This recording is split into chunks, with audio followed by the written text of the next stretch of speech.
is, but it's also looks dirty because I water all my plants and it's Bachelor Life. Yeah. And then wetsuits are always hanging up there, so they don't. Oh my dear Lord. I'm definitely thinking that I'm a much cleaner person than my husband. Made in the USA. At that point, my jaw just drops to the floor. I don't even know where to start.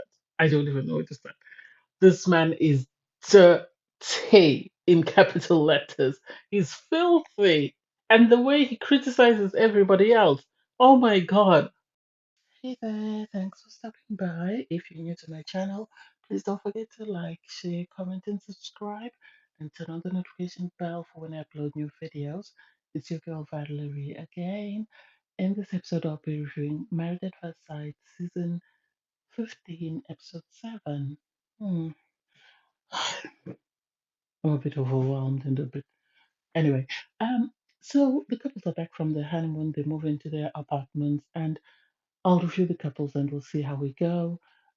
First off, I'll start off with Stasia and Nate. Stasia and Nate, I think I've said this before that Nate, I think, is excited at the idea of Stasia, a self-made woman who's independent, who has all these things at her disposal. And I think because of that, he's trying not to screw things up. And so I think he's trying to put his best foot forward. But then that might eventually turn Stasia off because Stasia wants him to open up and she feels he's not opening up. I think he's better off being honest with her because they were having conversations. Nate doesn't have a relationship with his mother. He mentioned this before. And Stasia needs to sort of gain an understanding as to why that is, I think, and how Nate feels about it. And Nate, on his part, really doesn't feel anything because, as far as he's concerned, his mom is a stranger. I remember he said he met her once on his birthday, I think, and that was it. So I don't know whether just because they've never really had a relationship, I don't think. I think they need to go to couples counseling, and I think they can unpack that there. I think that's the best place. I think them just saying it back and forth wouldn't serve a purpose. They did meet with Pastor Carl, and I love Pastor Carl personally. I know people have opinions about, oh, the experts don't match people. I think they should have the couples maybe every sort of 2 weeks with the experts, especially Pastor Carl and Dr. Pepper, because they're very honest and they give their honest feedback and they address any concerns. They don't sugarcoat anything. They did discuss the issue of of expectations. And Pastor Carl was trying to explain to Nate why he needed to open up. They did have a discussion about children because Nate was after a specific figure. I don't know whether that's because of how he grew up and he wanted to make sure he was financially stable. So it does make sense that, once he gets to that figure, he's going to want to get to another figure and another figure. So I get where Pastor Carl was coming from. I thought that session was very meaningful. And I think their way of living, they can sort of balance each other's out. It's not Nate's way of living is not as terrible as someone like Mitch, so I think he can make the adjustments needed. I think it's just that she needs to understand that her home needs to be lived in, not presented like a showroom. And I think once they get that, they'll be fine. Because when children come into play, you can't have things on the table and stuff. Oh my God, everything will be everywhere. But anyway, I digress. From there, we'll go to Miguel and Lindy. I'm very nervous. I thought Miguel was going to be an easygoing guy. I thought he was going to be a sort of like an Austin. Um, and I think if he had been like Austin, then his marriage would be very successful. But I think he's got a lot of quirks and a lot of trauma that's sort of standing in the way because they've been having an issue whereby he's only been looking at their marriage over the 8 weeks. And then I think he was going to review after 8 weeks, which doesn't make sense. I think you need to look at the 8 weeks and you also need to look at after the 8 weeks and see whether you can carry that on for longer. Lindsay, on her part, I think the experts, Miguel might have sold them a very patient, very loving, very caring person. And so, because of Lindsay's anxieties and sort of her how sheltered she was. I think they thought she would be the best person, but I don't know how long they can go on in this situation because Miguel has to relax a bit. And I think he might need therapy as well. I think everybody on this season needs therapy. I think he might need therapy in order for him to be able to function in his marriage. Um, He did give his wife flowers. He liked the fact that Lindsay accepts him for who he is and is not going to change him. She, on her part, I don't think feels as comfortable as he does in how, because he's got these sort of guidelines and expectations and whatever. And so I don't know how their marriage will survive. Pastor Carl did sit down with them, had a conversation with them, and sort of tried to address the 8 week issue and tried to address the expectations levels on both sides. So I don't know. We'll see. Miguel is very.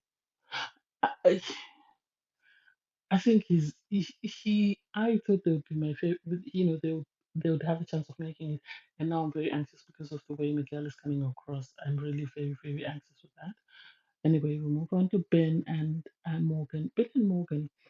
I think Morgan, yes, she is right that she felt upset that Bennett shared with Justin, but I think at the same time, as I explained last week, she needs to sort of be a bit more rational in her thought process. I know she's been hurt by people, and this is why she feels she can't trust people once they sort of break her trust. But at the same time, being is willing to do the work, is willing to learn from his mistakes.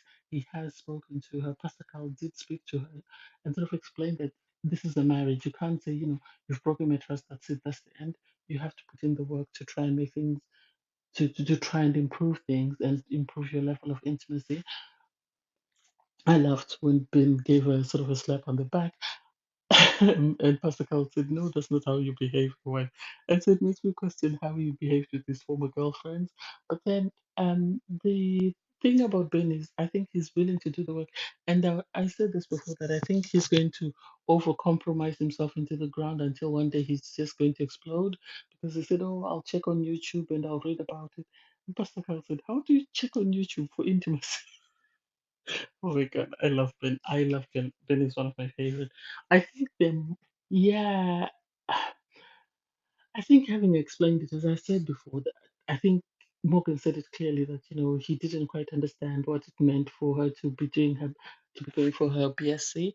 Um, so I think now that he's got a clear understanding and he acknowledges that he made a mistake and is apologized for it, they need to move on and they need to sort of Morgan needs to put her trauma aside and maybe go to counseling, as I said, for everybody this season. Everybody needs counseling. That way she doesn't lose a guy who's at least willing to do the work and willing to make the changes needed for his marriage to prosper. From their meeting with Pastor was successful as well. From there, we go to um, Kristen and Mitch. Kristen and Mitch, for me, Kristen is just like Lindy. I think there are two people who really wanted to get married and were willing to do anything to make any relevant compromises in order for them to be married. And because of that, I think this is why they're putting up with a lot of crap. Kristen gave Mitch a present where she gave him these vouchers and, your free bubble bath with your wife, this, that, and that. And it's like, you have been doing everything for this man since you got married. What is he doing for you? He says at the moment he feels better now that now that they're back from the honeymoon. He did freak out on their honeymoon. And it's like, you freaked out, but you're still having a great time in the ocean and stuff. And they went to his place. Oh my God. It looked like a tip for someone who's a minimalist, who's about saving the environment and stuff. He's got way too much clutter, way too much clutter. He should have got someone to clean his apartment before he went in, or he should have at least made an effort to clean his bathroom and keep the mess. And I laughed because Stasia was making a big deal about Nate's place. And if you look at Mitch's place, I think if she had walked in there, she would have just passed out. She would have just passed out and they would have had to carry her out because Nate's place was way cleaner than Mitch's place. And they met with Pastor Carl, and Pastor Carl, I don't know this editing. I wanted to hear Pastor Carl address more the issues that they had in regards, Mitch having alcohol and then pouncing on his wife. I would have loved that to be discussed. Unless they discussed it and it was edited out.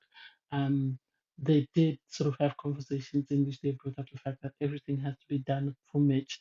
And it's like, I don't remember Pastor Carl saying anything in regards Mitch compromising and actually putting more effort into making sure that his wife is happy, but I might have missed that. Um, I don't know. I'm very anxious about those.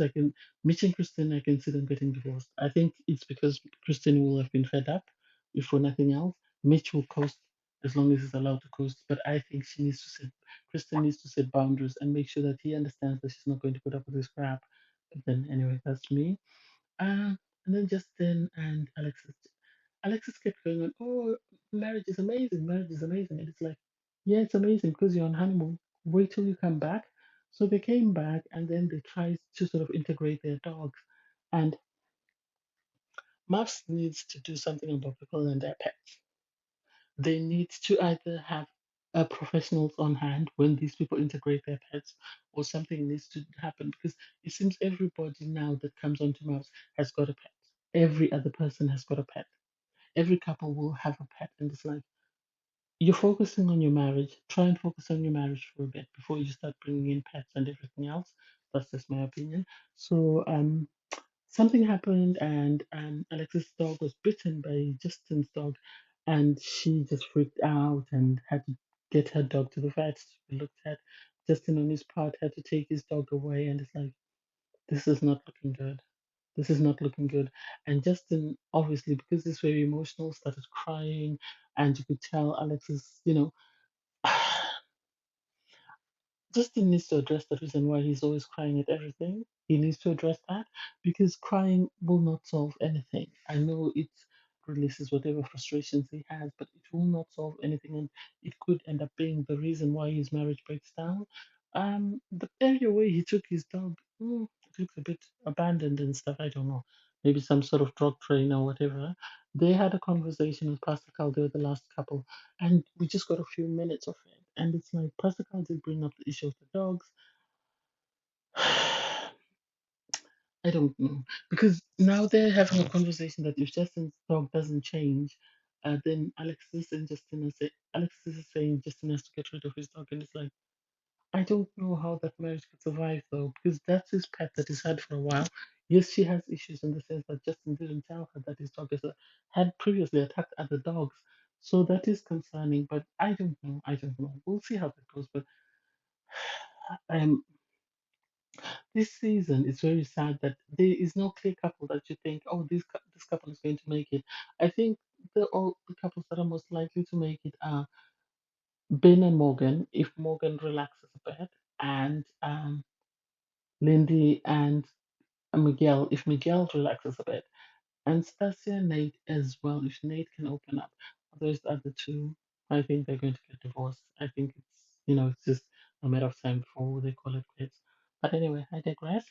Thanks guys for watching. Don't forget to like, share, comment, and subscribe. Bye everyone.